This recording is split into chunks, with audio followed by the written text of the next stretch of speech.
These are the fastest passenger trains on Earth. The Shinkansen, or bullet train, can go 350 kilometers an hour. It's about twice as fast as a passenger train in North America. But they're still not fast enough for the people who run them.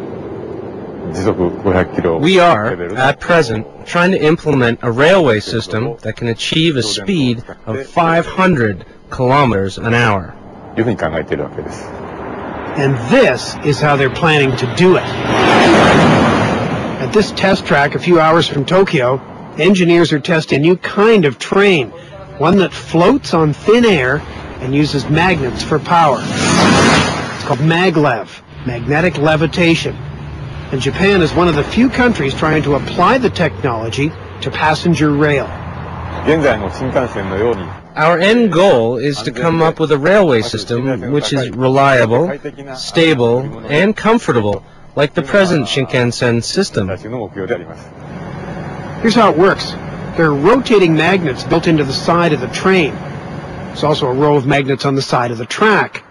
The magnets on the train are aligned so that they're constantly being pulled towards the magnets that attract them and pushed away from magnets that repel them.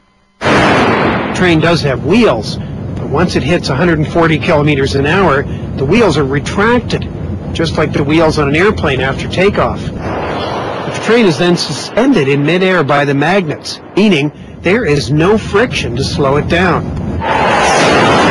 The magnetic force is all that's needed to propel it down this test track at jaw-dropping speeds.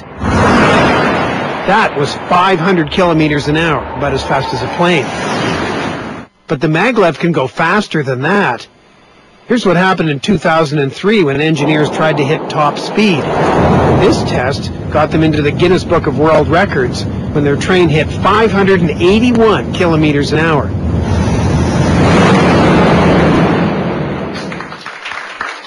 But engineers didn't build this train and this track to break records. They're trying to build a train that's fast, safe, and economical enough to be used as a passenger train.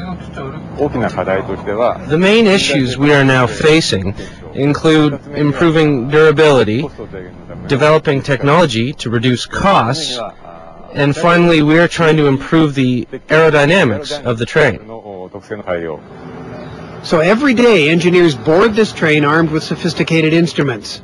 They measure vibration and noise, critical issues if they're going to put passengers on the train and run it through crowded communities. They're also trying to improve the train's acceleration. Right now, it takes a minute and a half to go from 0 to 500 kilometers an hour. A commuter train has to run under all kinds of conditions, too. So the engineers conduct tests in the rain. They run it at night. Run it by itself. And they run stability tests to see what happens when two trains traveling at 500 kilometers an hour pass each other. We were able to achieve a total speed of 1,026 kilometers an hour. That's the combined speed of the two passing trains. All in all, Japan Rail has put about 500,000 kilometers on their test trains. But right now, the most important number is cost. The idea is to build a maglev line between Tokyo and Osaka, distance of about 500 kilometers. Maglev would be twice as fast as the bullet train, but at a price. It costs twice as much to build a maglev line than a regular bullet train line. Which means running a maglev between Tokyo and Osaka would cost a whopping $100 billion. So engineers are looking at ways of using fewer magnetic panels, making those magnets cheaper, finding more economical ways to install them. Engineers have overcome all the technological challenges of getting this train up to speed. But unless they can bring down its cost, it may never pick up a single passenger. Japan Rail will study this technology until the end of 2005, and then the government will have to decide if it wants to pay such a high price for this train's high speed.